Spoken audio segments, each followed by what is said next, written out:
When third choice couple runs number 7. All set now, ready to race. Race number 5, Santa Ana Park.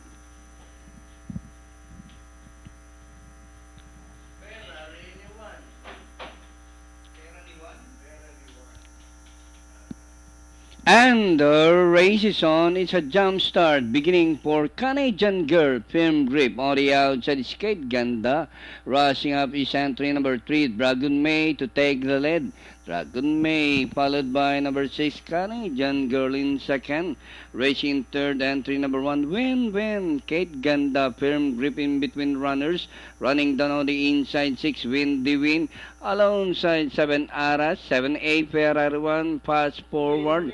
And Cool Summer is running at the tail of the field. Firm grip takes the lead. When Canadian Girl, Kate Ganda is racing on the outside.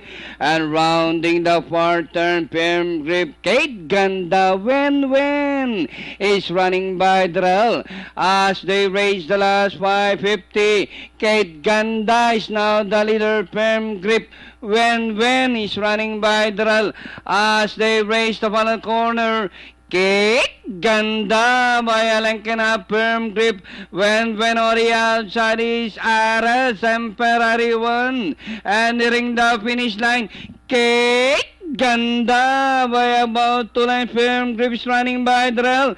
Kate Ganda, firm grip, and Aras. And nearing the finish line, Kate Ganda. Second close, Aras, firm grip. Ferrari 1, Dragon May fast forward, Canadian Girl, when